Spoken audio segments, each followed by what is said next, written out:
akrimna bil ikhlas wal qawli wal amal.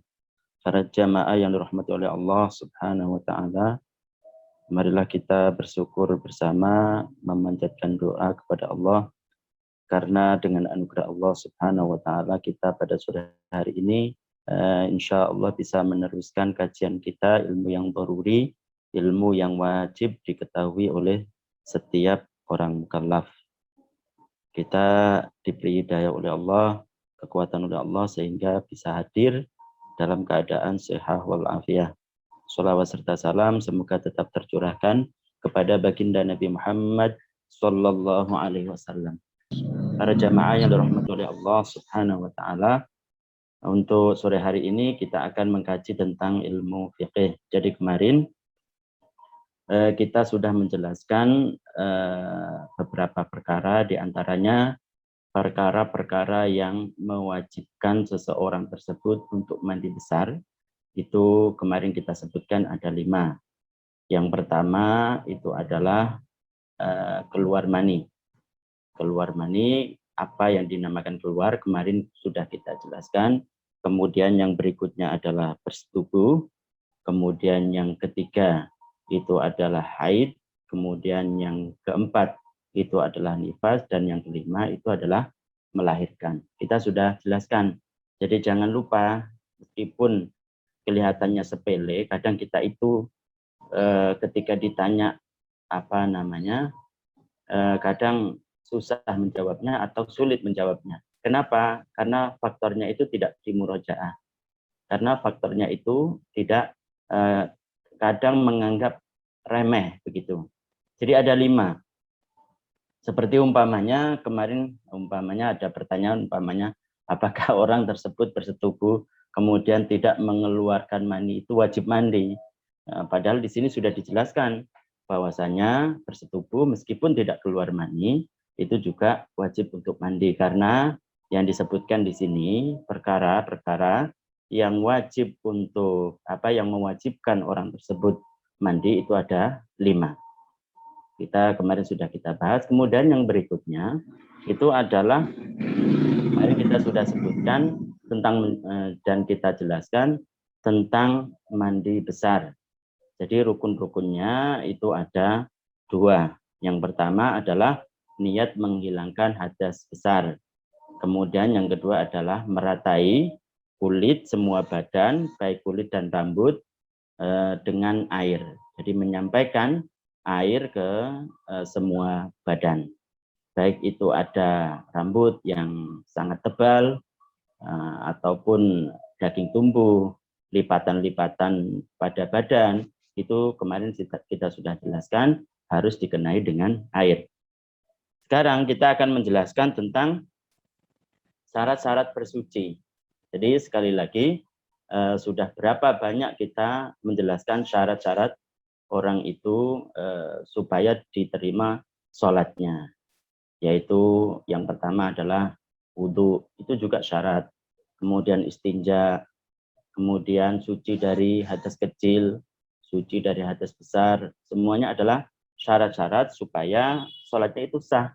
Dan diantaranya, di antara syarat, akan tapi di sini adalah menyebutkan tentang syarat toharoh, syarat bersuci. Bagaimana sih supaya ketika orang berwudu itu sah? Bagaimana sih supaya orang ketika mandi besar itu bisa sah? Itu ada syaratnya. Sekali lagi, yang namanya syarat itu adalah sesuatu yang tidak masuk bagian perbuatan, tidak masuk bagian amal. Akan tetapi kalau tidak dilakukan sesuatu tersebut, amalnya, perbuatannya juga tidak akan sah. Beda dengan rukun. Kalau rukun itu masuk bagian perbuatan. Sama-sama, seandainya tidak dilakukan, itu tidak akan sah. Di sini menjelaskan tentang bahwasanya syarat orang yang bersuci itu adalah Islam. Jadi tidak sah, tidak boleh atau tidak sah bersucinya orang yang kafir. Kenapa? Karena yang namanya ibadah itu kan seperti mandi, seperti wudhu itu kan butuh niat. Sedangkan mereka bukan Islam. Yang berhak untuk niat itu adalah orang Muslim. Pengecualian orang yang punya suami, punya istri, orang yang bukan Muslim, orang Yahudi ataupun Nasrani. Maka supaya halal untuk suaminya, maka mandinya tidak pakai niat. Itu pengecualian. Kemudian yang berikutnya, syarat orang bersuci itu adalah tamyiz. Tamyiz itu apa? Tamyiz itu adalah sebagian ulama mengatakan yang dinamakan tamyiz itu seorang anak itu sudah mandiri dalam masalah apa? Dalam masalah beristinja, bersuci dari najis, tidak belepotan, tahu seperti orang normal, kemudian makan, minum, itu bisa sendiri, bisa mandiri, maka anak tersebut itu namanya tamyiz. Jadi kalau umpamanya anak tersebut itu masih kecil, masih umur 4 tahun, masih umur 3 tahun, 5 tahun, itu bersucinya ya tidak sah. Kenapa? Karena dia belum tamyiz. Terkecuali nanti bagi anak kecil, anak yang belum tamyiz, yang mereka itu tawaf, maka walinya itu mewudukkannya. Jadi bisa mengarahkan dia, anak tersebut, untuk berwuduk. Niat walinya, niat orang tuanya umpamanya, seandainya walinya itu adalah orang tua, itu mencukupi supaya anak tersebut yang belum tamyiz tawaf, sedangkan dia harus bersuci dulu. Jadi bersuci itu bisa dianggap karena itu pengecualian. Kan tawaf itu harus suci. Tawaf harus sama dengan orang sholat. Artinya syarat-syaratnya itu sama, harus suci. Pengecualian ini nanti bagi anak yang meskipun belum tamyiz, nanti bagi orang tua ataupun walinya boleh mengarahkannya, menunjukkannya bagaimana cara wudhu yang benar, mandi yang benar, kemudian niatnya nanti diarahkan, itu bisa mencukupi. Itu pengecualian. Kemudian yang berikutnya adalah tidak ada sesuatu yang menghalangi sampainya air ke anggota tubuh yang dibasuh. Jadi yang ketiga, syarat orang bersuci ketika kita berwudu, ketika kita mandi besar. Syaratnya apa? Yang pertama tadi adalah Islam, ada pengecualian. Kemudian yang berikutnya adalah tamyiz, ada pengecualian. Kemudian yang ketiga itu adalah tidak ada penghalang yang menghalangi sampainya air itu ke kulit. Jadi tidak ada benda yang berbentuk lempengan yang bisa menghalangi datangnya air ke kulit. Itu. Jadi berbentuk lempengan, bukan sekedar warna. Jadi kayak seperti cat, kemudian seperti halnya umpamanya tip X, kemudian juga yang dipakai oleh sebagian perempuan, pitek apa istilahnya itu kan berupa lempengan, itu bukan sekedar warna, itu juga menghalangi datangnya air ke kulit, itu juga menghalangi sampainya air ke kulit. Jadi kalau nanti ada orang tersebut kukunya sebagian perempuan ada pitek yang seperti cat itu berupa lempengan, kemudian dia mandi, tidak sah mandinya. Berarti kalau tidak sah mandinya, berarti sholatnya juga tidak sah. Begitu juga kalau dia berwudu, tapi ada anggota-anggota badan, anggota-anggota wudu yang dibasuh, kemudian di situ ada penghalangnya, seperti itu tadi, pitek, maka nanti tidak sah wudunya. Karena apa? Karena syaratnya air itu sampai ke anggota atau kulit anggota bagian yang bagian wudhu tersebut. Makanya ketika ada kukunya itu ada piteknya, maka tentunya airnya itu tidak sampai ke kuku, tidak sampai ke kulit kalau nanti piteknya itu ada di kulit ataupun ada cat atau tip X itu kan berupa lempengan, tidak sekedar warna. Maka nanti siapapun orangnya, kalau ada perkara yang menghalangi baik wudu ataupun mandi besar, tidak menyampaikan, tidak sampai air itu ke kulit, maka nanti tidak sah wudunya, tidak sah juga mandinya, mandi besarnya. Berarti kalau tidak sah mandinya, tidak sah wudunya, berarti tidak sah sholatnya. Itu pentingnya orang itu belajar ilmu agama. Bagaimana kadang orang santai saja, dianggap bahwasanya seperti tip X, kemudian cat, tidak dihilangkan dulu, kemudian dia wajib untuk mandi besar, kemudian langsung mandi saja, padahal di situ ada penghalang untuk menghalangi air ke kulit. Nah, itu kan kalau umpamanya dia itu tidak tahu kan kasihan. Jadi wudhunya tidak sah, kemudian mandinya juga tidak sah, kemudian sholatnya juga tidak sah. Kasihan. Itulah pentingnya orang itu menuntut ilmu agama. Sekali lagi apa yang disampaikan oleh Nabi Shallallahu Alaihi Wasallam kepada kita, bahwasanya thalabul ilmi fardhatun ala kulli muslimin.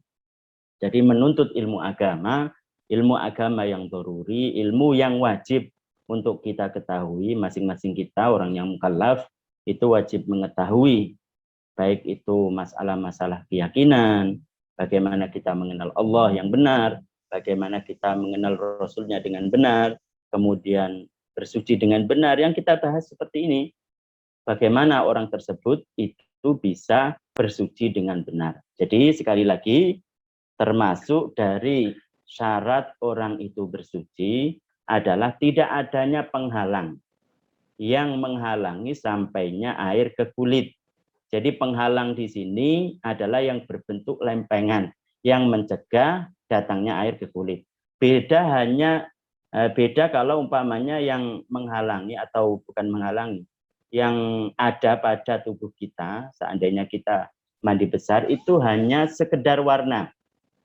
Hanya sekedar warna seperti tinta, seperti lagi obat merah. Itu kan bukan berupa lempengan, bukan berupa benda yang bisa menghalangi datangnya air ke kulit. Hanya sekedar warna. Nah, nanti bisa hilang itu dengan air. Itu tidak menghalangi datangnya air ke kulit. Berarti orang yang ada semacam obat merah, kemudian tinta, itu wudhu, maka sampai air itu ke kulit berarti sah. Karena itu apa? Hanya sekedar warna. Bukan berupa benda, lempengan yang menghalangi datangnya air ke kulit. Kemudian yang berikutnya, mengalirnya air. Jadi pada bagian anggota wudhu ataupun ketika orang tersebut itu mandi, itu ada bagian-bagian yang harus dibasuh. Itu harus mengalir airnya. Dan mengalir itu tidak disyaratkan harus menetes. Seperti yang kita contohkan kemarin tentang bagaimana kita berwudhu. Berwudhu yang sering dilakukan oleh Nabi Shallallahu Alaihi Wasallam. Beliau berwudhu memakai hanya satu mud. Satu mud itu adalah mil'ul kaffaini al-mu'tadilatain. Jadi cakupan penuh telapak tangan orang yang normal dan sedang. Gitu kan? Ya, sedikit sekali itu. Itu harus dipraktekkan itu. Jangan mentang-mentang kita itu ada di Indonesia, kemudian banyak sekali air berlimpah-limpah, kemudian kita memakai air seenaknya saja. Kata para ulama, kalau memakai air sehingga melewati batas yang seharusnya ia gunakan untuk bersuci, maka itu hukumnya makruh. Dan orang yang mencoba seperti ini menerapkan wudhu dengan hemat air. Hemat air itu bukan berarti kita tidak sampai meratai anggota yang bagian dibasuh, Tidak sampai begitu, bukan. Tetap meratai kayak tangan, tetap diratakan dengan air. Dengan cara kemarin. Jadi ketika kita itu berwudu hanya dengan segelas air itu mencukupi, bahkan lebih kalau tahu caranya. Seperti yang kita praktekkan kemarin. Itu lebih, itu banyak kegunaannya. Kegunaannya diantaranya manfaatnya kalau kita itu di tempat yang tempatnya itu jarang air, sedangkan kita hanya mempunyai air yang dikira kita nggak cukup, 1 botol untuk minum cukup, untuk wudhu juga cukup. Kemudian tayamum, tidak sah tayamumnya,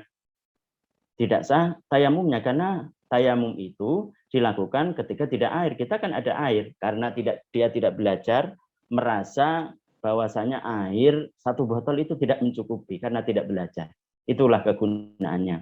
Kegunaannya adalah ketika kita sudah membiasakan dengan memakai air dengan hemat, karena kita sudah tahu belajar dari guru, kita bisa menggunakannya di tempat manapun, meskipun kita di tempat yang banyak air. Usahakan kita juga berwudu dengan sehemat mungkin. Kita berwudu, ada keran, kita wudu juga hemat. Caranya kita alirkan ke bagian anggota-anggota yang harus dibasuh. Kemudian habis itu kita matikan. Supaya apa? Supaya ketika air tersebut itu mengalir, tidak mengalir percuma kalau enggak kita tutup kerannya itu. Itulah Islam seperti itu,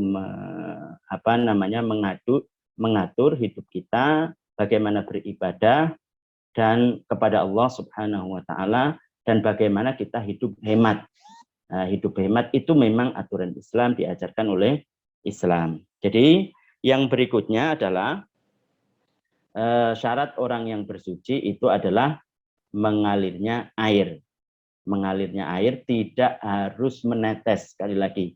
Meskipun dengan bantuan tangan ketika kita berwudu, untuk menyampaikan dari ujung jari ke bagian siku, tidak ada yang menetes sedikit pun. Seandainya kita taruh umpamanya di bawah kita itu ember, tidak ada yang menetes sedikit pun, maka itu juga namanya mengalir. Jadi kalau bagian-bagian yang wajib untuk dibasuh, itu harus dibasuh, dialirkan. Tapi kalau diusap, sekali lagi yang diusap itu hanya sekedar mencelupkan tangan, kemudian habis itu basah, kemudian kita usapkan ke sebagian kepala atau rambut yang masuk bagian kepala. Itu mencukupi. Tidak harus mengalir kalau itu adalah mengusap. Tapi yang di sini adalah membasuh. Itu harus mengalir. Jadi sekali lagi syarat yang keempat adalah mengalirnya air ke bagian anggota yang wajib untuk dibasuh, meskipun dengan perantaraan tangan, meskipun tidak ada yang menetes. Yang berikutnya adalah air yang digunakan harus mensucikan, yaitu air yang tidak tercabut namanya disebabkan tercampur dengan benda suci lain yang dapat dihindarkan darinya, seperti susu. Jadi yang berikutnya, syarat orang bersuci, kita harus ketahui bersama, air yang digunakan untuk bersuci itu harus suci mensucikan. Atau istilah lain itu namanya air mutlak. Apa air mutlak itu? Air yang suci mensucikan. Apa itu? Air yang tidak tercabut darinya, sekedar dinamakan air saja. Air yang tidak tercabut darinya, sekedar dinamakan air saja. Tidak tercabut, disebut air begitu saja, tanpa ada embel-embel. Ataupun seandainya ada embel-embel, tapi bisa dilepas darinya, itu masih namanya air mutlak. Seperti apa? Seperti umpamanya air tersebut kemudian tercampur perkara yang suci. Perkara yang suci seperti susu.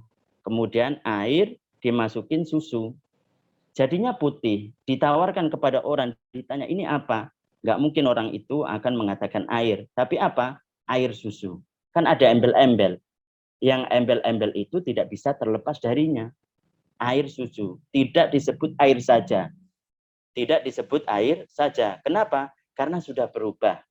Karena sudah berubah. Jadi air mutlak itu adalah air yang namanya itu tidak terkontaminasi, tidak tercampur sehingga tidak dinamakan air saja. Malah ada embel-embel. Yang embel-embelnya itu tidak terlepas darinya. Kalau perkara yang mencampuri itu adalah perkara yang suci, maka nanti air tersebut karena sudah tercabut dari nama air, tidak dinamakan air saja, harus ada embel-embelnya. Tercampur susu, dinamakan air susu. Tercampur dengan teh, dinamakan air teh. Tercampur dengan kopi, air kopi. Maka kalau tercabut, karena yang mencampuri itu adalah perkara yang suci, maka itu namanya tohir mutohir. Suci tapi tidak mensucikan. Suci artinya bisa kita konsumsi, tapi tidak mensucikan. Artinya tidak bisa dibuat untuk berwudu, tidak bisa dibuat untuk mandi besar. Jadi sekali lagi saya ulangi, syarat yang berikutnya yaitu syarat yang kelima, supaya bersuci kita itu sah, airnya itu harus air mutlak. Air mutlak itu adalah air yang suci mensucikan. Apa itu air yang suci mensucikan? Air yang namanya itu tidak tercabut sehingga tidak dinamakan air saja. Harus ada embel-embel, yang embel-embel itu tidak bisa tercabut, tidak bisa terlepas darinya. Tapi kalau umpamanya embel-embel itu bisa terlepas darinya, seperti umpamanya air sumur. Air sumur itu kan sama dengan air biasa, air sungai. Kan sama kalau umpamanya kita ambil dengan wadah, ini air sungai, kemudian ini air sumur. Kita tawarkan ini air. Ini apa ini? Ini air. Jadi air sumur tadi, sumur yang embel-embelnya, itu ada sumurnya, kemudian kita ambil airnya, kemudian kita tanya kepada orang lain, orang akan menjawab ini air. Berarti air sumurnya itu bisa terlepas. Sumurnya itu bisa terlepas. Itu masih suci mensucikan.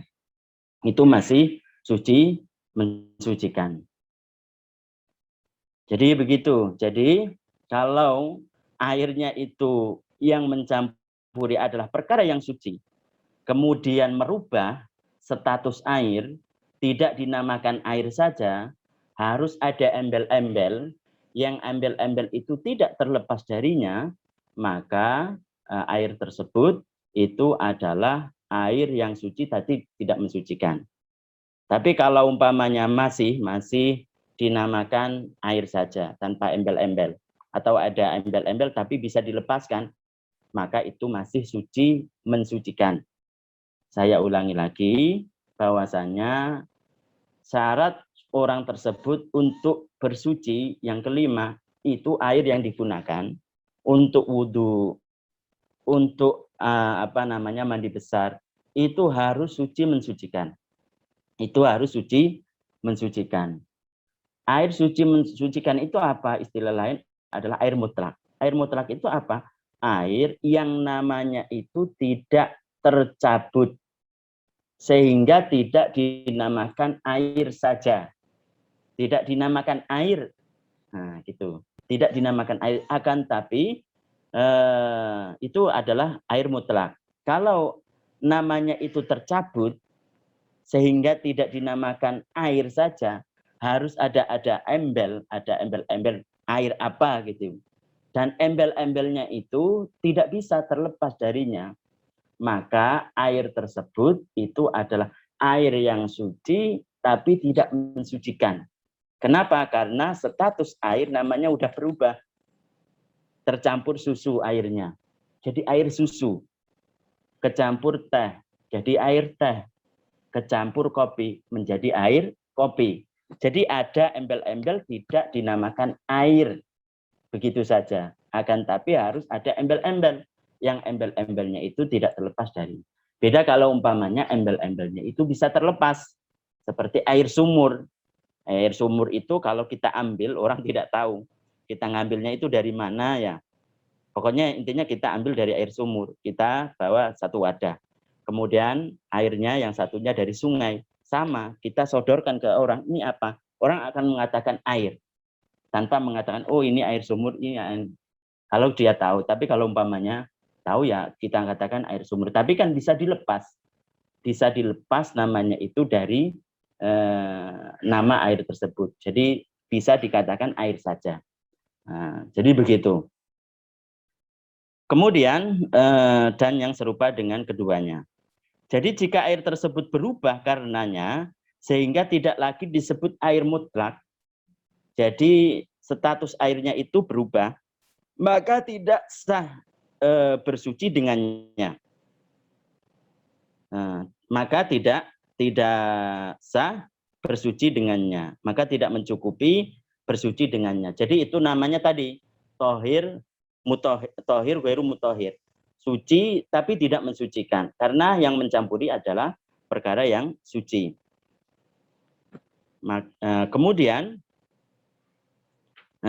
Kemudian kalau nanti kita jelaskan di sini kalau yang mencampuri itu adalah perkara yang najis. Bagaimana kalau yang mencampuri itu adalah perkara yang najis? Maka nanti disebutkan di sini, kita lihat airnya. Apakah airnya itu adalah air yang banyak atau air yang sedikit? Kalau pertanyaan mungkin bisa nanti aja ya. Nanti setelah nanti setelah dars gitu ya. Jadi nanti ada sesi pertanyaan, insya Allah. Jadi nanti kalau yang mencampuri itu adalah perkara yang najis. Tadi udah paham ya, kalau yang mencampuri itu adalah perkara yang suci. Kayak susu itu kan suci. Kalau nggak suci kenapa kita minum? Teh itu kan suci, kita bisa konsumsi. Kopi juga begitu bisa konsumsi. Mencampuri air, tapi mencampurinya itu banyak sehingga menghilangkan status nama air saja, merubah. Jadi tidak dinamakan air saja, harus ada embel-embel.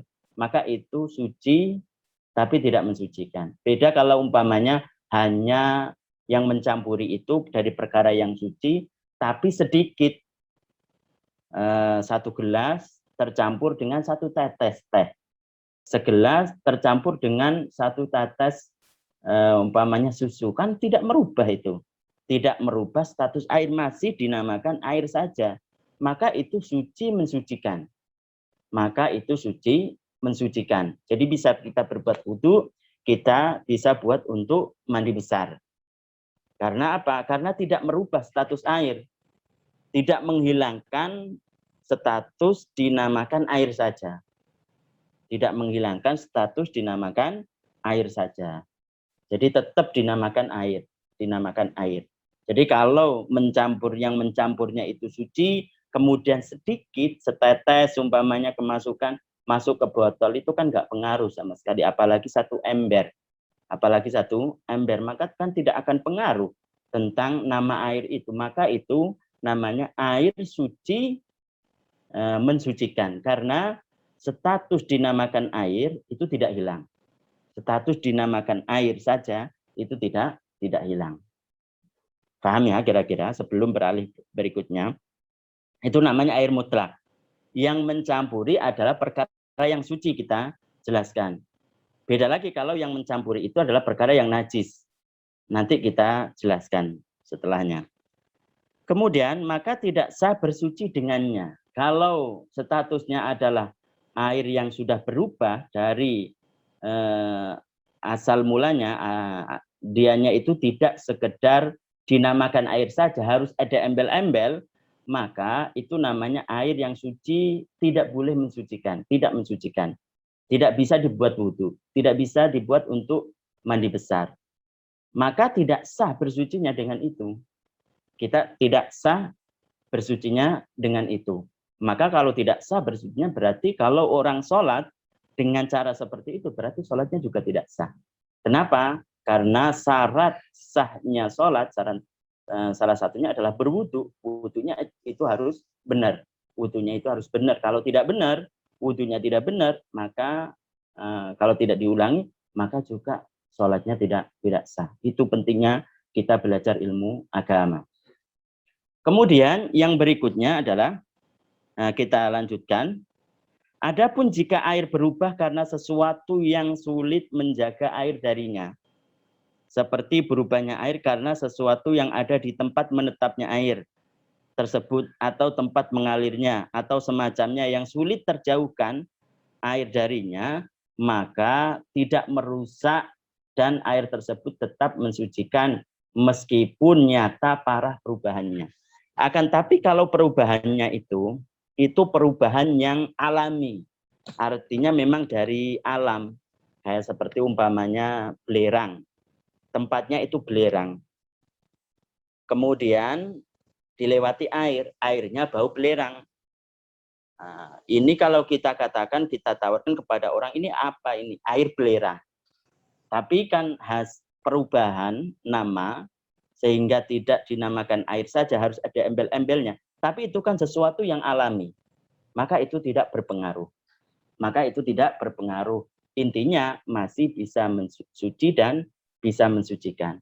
Bisa suci dan bisa mensucikan. Bisa diminum dan bisa dibuat untuk mandi besar dan bisa untuk berwudu. Nah, itu kalau perubahannya itu memang alami, tempatnya itu bau belerang, tempatnya belerang, sehingga airnya itu apa? Airnya itu berubah jadi air belerang. Itu pengecualian. Jadi tetap sah. Itu tetap sah. Air kemudian air comberan. Lah itu kan kecampur, tidak alami. Kecampuran kotoran dari mana-mana, jadinya air comberan.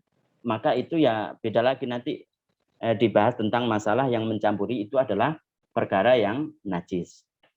Kemudian sebelum kita berpindah pada penjelasan yang mencampuri itu adalah perkara yang najis, bahwasanya air itu yang mencampuri itu ada kalanya menyatu, ada kalanya hanya menyentuh, nempel tanpa larut, seperti susu.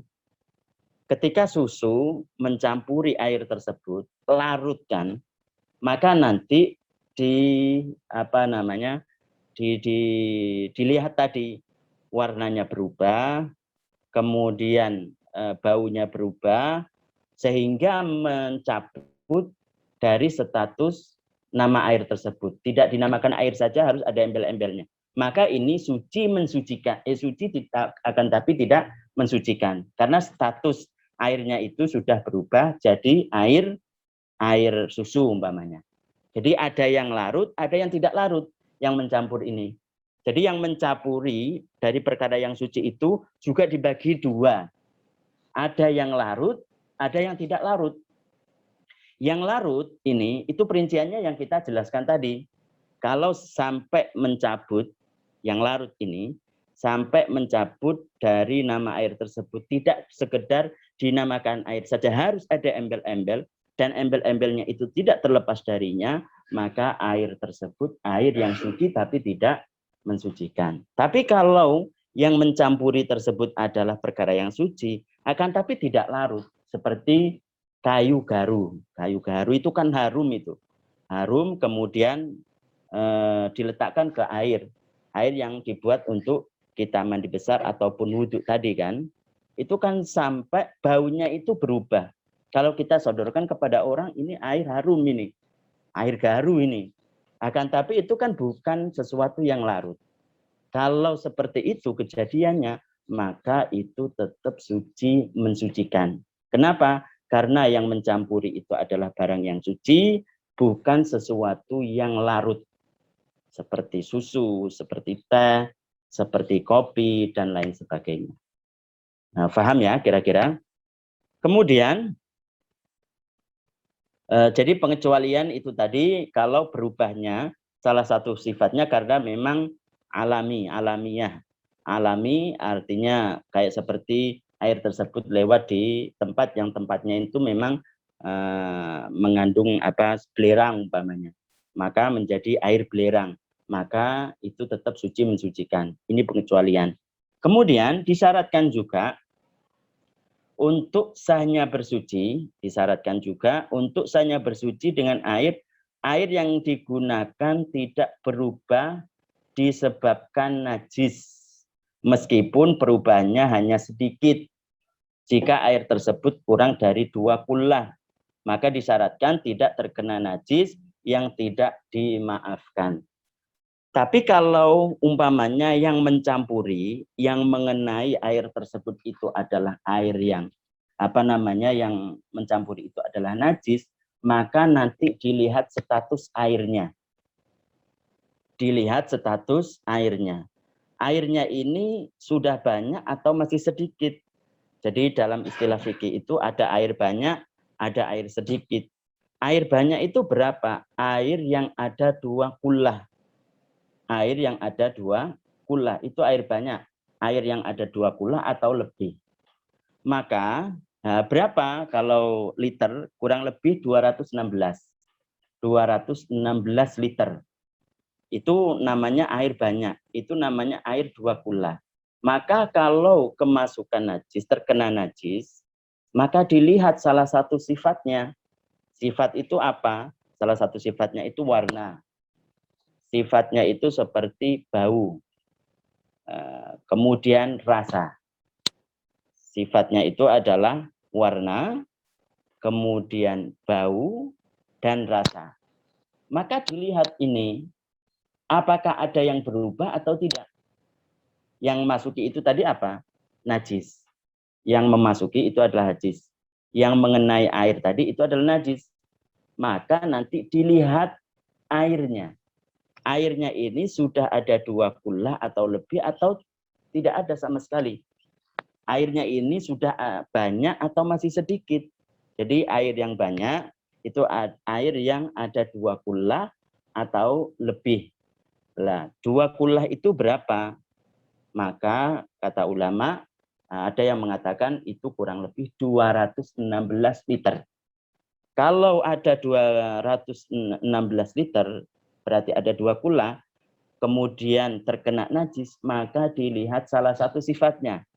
Apakah warnanya berubah? Apakah baunya berubah? Apakah rasanya berubah? Kalau berubah, maka nanti air tersebut menjadi mutanajis.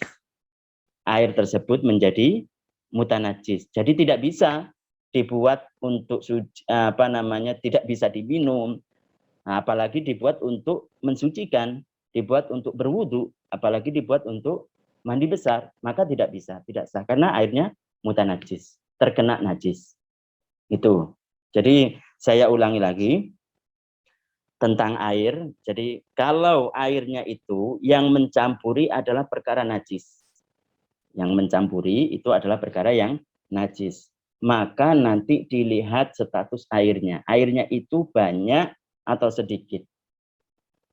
Jadi istilah dalam ilmu fikih itu ada air banyak, ada air sedikit. Nah, air banyak itu berapa? Air yang 2 kullah. 2 kullah itu kurang lebih berapa? 216 liter. Nanti kalau terkena najis, maka nanti dilihat sifatnya. Sifatnya itu apa tadi? Yaitu warna, kemudian bau, dan rasa. Warna, bau, dan rasa. Maka dilihat salah satunya. Kalau berubah airnya tersebut karena terkena najis, maka air tersebut mutanajis. Air tersebut tidak suci, tidak bisa diminum, apalagi dibuat untuk mandi. Mandi besar, apalagi dibuat untuk apa? Dibuat untuk berwudu. Itu tidak sah. Itu kalau yang mencampuri itu adalah perkara najis dan airnya itu ada 2 kullah atau lebih. Tapi kalau umpamanya airnya itu sedikit, berarti kebalikannya. Air sedikit Kalau airnya itu sedikit, air sedikit itu berapa? Berarti nggak ada 2 kula. Nggak ada 216 liter. Maka hanya sekedar terkena najis, yang najisnya itu tidak dimaafkan, maka airnya tersebut menjadi mutanajis. Jadi kalau airnya sedikit, air yang kurang dari berapa? 216 liter. Kurang daripada 2 kula. Terkena najis, tidak kita memandang, oh sifatnya berubah enggak? Baunya berubah enggak? Rasanya berubah enggak? Warnanya berubah enggak? Enggak. Terkena najis, kita tahu terkena najis, kurang dari 2 kula, maka air itu menjadi mutanajis. Maka tidak boleh dibuat untuk bersuci, tidak boleh dibuat untuk berwudu, tidak boleh dibuat untuk mandi besar, tidak boleh. Karena apa? Karena airnya itu adalah air yang mutanajis. Itu. Paham ya kira-kira?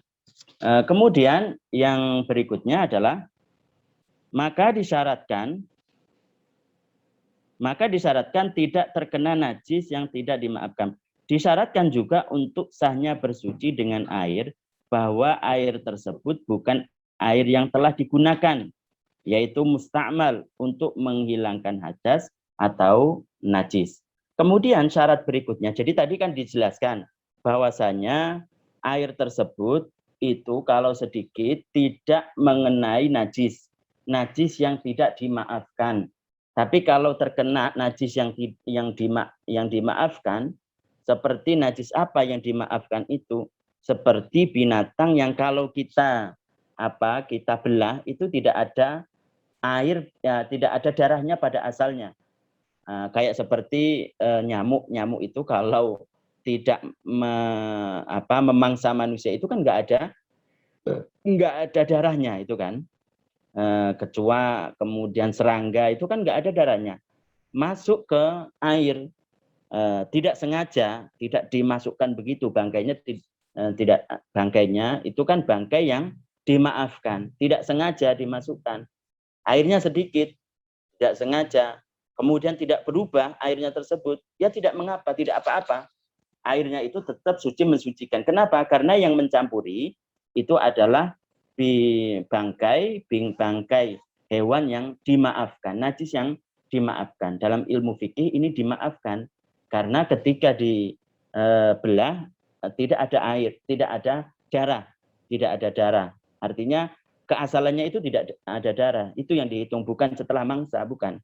Itu keasalannya itu memang tidak ada darah. Maka kalau terkena air yang sedikit tadi, air yang kurang 2 kula, air yang kurang 216 liter, selama tidak sengaja untuk dimasukkan bangkai tersebut, bangkai binatang yang dimaafkan, najis yang dimaafkan, selama tidak merubah, tidak tidak sengaja untuk dimasukkan, maka air tersebut yang air sedikit, air yang kurang 2 kula, air yang kurang 216 liter, maka itu tetap suci, mensucikan. Tetap suci, mensucikan. Beda lagi kalau umpamanya sengaja dimasukkan, oh ini ada nyamuk, ini berapa itu, 1 cakupan telapak tangan dimasukkan semua. Ya itu nanti mutanajis, tidak dimaafkan itu. Nanti yang dimaafkan itu kalau tidak dimasukkan sengaja, kemudian tidak merubah salah satu sifatnya. Itu. Jadi kalau air tersebut itu kecampuran dari najis, maka dilihat dari airnya, banyak atau sedikit. Kemasukan najis yang tidak dimaafkan. Kalau dimaafkan itu tadi penjelasannya. Kemudian disyaratkan juga untuk sahnya bersuci juga, air tersebut itu tidak mustakmal, tidak habis digunakan untuk bersuci. Airnya berarti air apa? Air sedikit ini. Jadi air mustakmal itu air yang habis digunakan untuk membasuh perkara yang wajib. Jadi ketika kita berwudu, kemudian kita sudah meratai airnya, kemudian ada yang netesnya itu ke air, airnya itu sedikit, maka itu mustakmal. air itu. Tapi kalau banyak tidak akan mustakmal air tersebut, karena tidak akan berubah karena bekas dari basuhan untuk perkara yang wajib tadi. Tidak akan berubah. Jadi tetap itu suci mensucikan seandainya airnya tersebut lebih dari 2 kula. Yang kita maksud air tersebut menjadi mustakmal itu kalau habis digunakan untuk hadas, menghilangkan hadas kecil habis berwudu, digunakan sehabis untuk membasuh perkara yang wajib. Perkara yang wajib untuk membasuh muka itu adalah basuhan yang pertama kalau itu sudah rata. Tapi kalau basuhan kedua, ketiga menetes ke air yang airnya itu kurang dari 2 kula, basuhan dari yang kedua, yang ketiga sudah rata, itu basuhan yang pertama, maka itu nggak mustakmal. Maka itu tidak mustakmal. Jadi mustakmal itu adalah tetesan air yang habis dibuat untuk menghilangkan hadas. Nah, menghilangkan hadas itu kapan? Yaitu basuhan yang pertama. Basuhan yang pertama. Kalau basuhan yang kedua, ketiga, itu tidak akan mustakmal. Tidak akan mustakmal. Dan airnya itu tadinya sedikit, bukan air yang banyak. Kalau air yang banyak itu tidak ada mustakmal. Tidak ada mustakmal. Jadi syarat yang berikutnya, air yang kita gunakan untuk mandi besar, untuk berwudu itu tidak setelah tidak bekas digunakan, tidak bekas digunakan untuk bukan air mustakmal istilahnya, air mustakmal yang digunakan untuk menghilangkan hadas ataupun najis. Tidak sehabis digunakan untuk menghilangkan hadas atau najis. Jadi itu tadi kita jelaskan bahwasanya air mustakmal kalau ketika kita itu wudu itu adalah yang mustakmal tetesan air basuhan yang pertama. Kalau itu sudah dianggap rata, karena itu basuhan yang wajib. Kalau tapi basuhan yang sunnah, yang kedua, ketiga setelah basuhan yang pertama itu rata, maka ya itu tidak mustakmal. Maka itu tidak mustakmal. Begitu. Nah, itu syarat yang berikutnya. Kira-kira paham nggak kira-kira untuk pertemuan kali ini tentang syarat orang itu bersuci, yaitu airnya itu harus mutlak, airnya itu harus suci mensucikan, yaitu air yang tidak tercabut, tidak terlepas airnya, tidak berubah status nama airnya sehingga tidak dinamakan air saja. Harus ada embel-embel. Harus ada embel dan embel-embelnya itu tidak terlepas darinya. Mungkin itu yang bisa saya sampaikan untuk pertemuan kali ini. Semoga bermanfaat. Saya akhiri. Wassalamualaikum warahmatullahi wabarakatuh. Mungkin ada pertanyaan, silahkan sebelum kita tutup.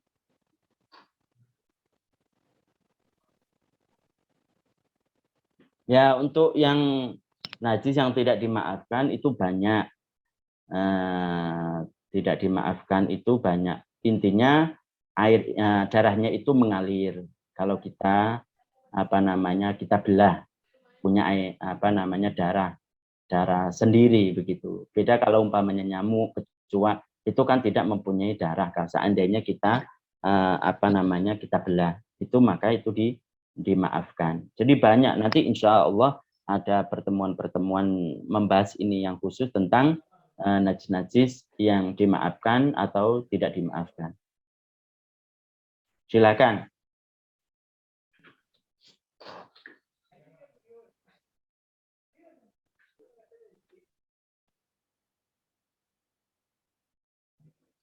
Bentar.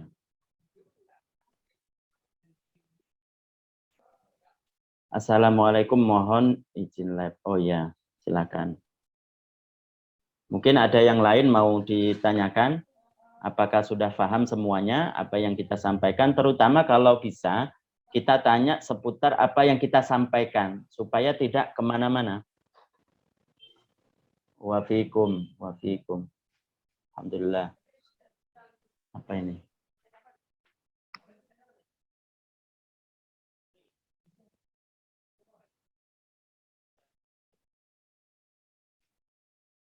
Izin bertanya bagaimana tata cara berwudu orang yang di anggota wudhu ada sakit seperti wajah atau tangan. Nanti dijelaskan bahwasannya nanti dilihat sakitnya itu di anggota berwudhu itu. Apakah memang sakitnya itu seandainya memakai air itu tambah sakit atau tidak, atau sekedar sakit-sakit saja, sakit yang biasa gitu. Kalau umpamanya sakitnya tersebut pada anggota wudhu terkena air umpamanya, nanti bisa tayamum. Nanti setelah ini kita jelaskan bagaimana cara orang bertayamum dengan benar seandainya dia menggunakan wudhu, menggunakan air itu berbahaya bagi anggota tubuh yang dibasuh. Nanti ada. Jadi bisa dengan tayamum. Niatnya nanti gimana? Nanti kita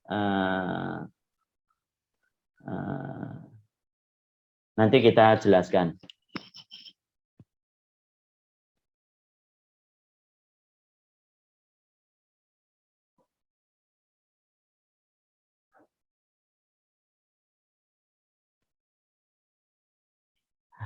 Hand sanitizer. Katanya dibolehkan karena alkoholnya bisa hilang. Apa benar, Ustadz? Kalau sesuatu yang ada alkoholnya, itu nanti kan alkohol itu sebagian ada yang haram. Tidak semua alkohol itu katanya haram. Kalau tidak semuanya itu najis. Tidak semuanya najis.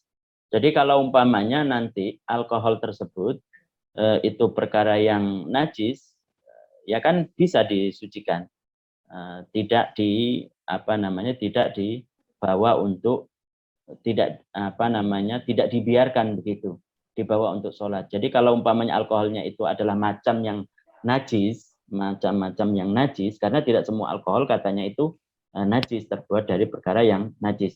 Jadi kalau umpamanya terbuat dari perkara yang najis, kemudian dibiarkan, tidak dibasuh, maka ya tidak sah, karena dia membawa najis. Karena salah satu syarat daripada orang sholat itu adalah bersuci dari badannya, kemudian pakaiannya, perkara yang dibawa, badannya itu adalah luar dalam, itu juga harus tersuci daripada najis.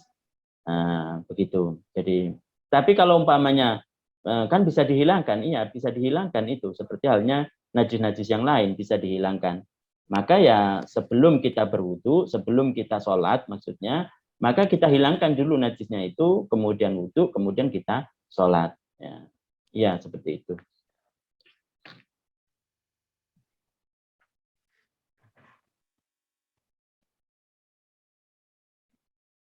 Kemudian ada pertanyaan, selepas wudhu terluka berdarah, apakah membatalkan wudhu? Jadi luka itu, lukanya itu luka sendiri, darah sendiri, itu kata para ulama itu adalah luka yang dimaafkan. Meskipun mengalir katanya netes gitu, itu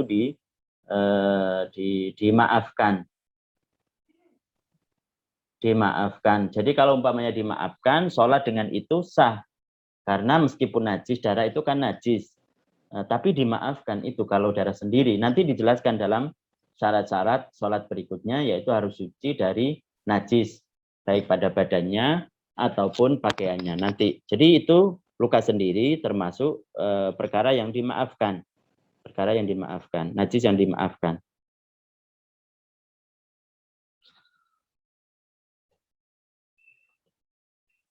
Apabila disinfektan yang mengandung alkohol disemprot di sajadah, bagaimana ya Ustadz, semisal habis buat sholat berjamaah?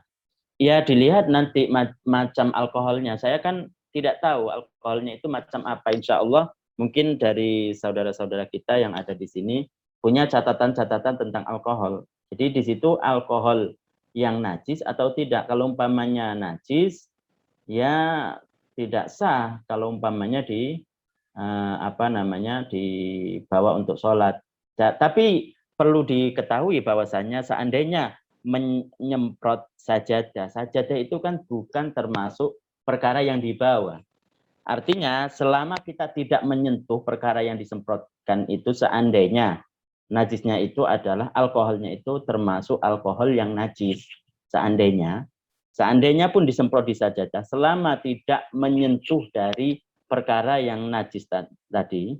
Jadi kita akan dijelaskan nanti, sabar, insya Allah dijelaskan, bahwasanya apa sih yang dimaksud dengan tempat kita sholat. Tempat kita sholat itu yang mana? Apakah semua sajadah itu menjadi tempat kita sholat, yang sehingga tempat sholat itu harus bersih dari najis, walaupun tidak menyentuh perkara yang terkena najis itu tetap batal apa enggak, itu nanti dijelaskan. Jadi intinya kalau masalah perkara yang berhubungan dengan najis, mengenai tempat daripada kita sholat, kita harus tahu dulu tempat sholat itu yang mana. Nanti dijelaskan dalam bab berikutnya, sabar. Insya Allah kita akan jelaskan.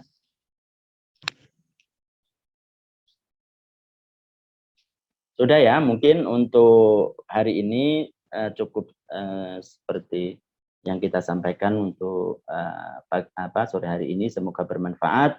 Semoga kita semuanya dapat istiqomah dalam menuntut ilmu agama. Jangan lupa ikhlas karena Allah.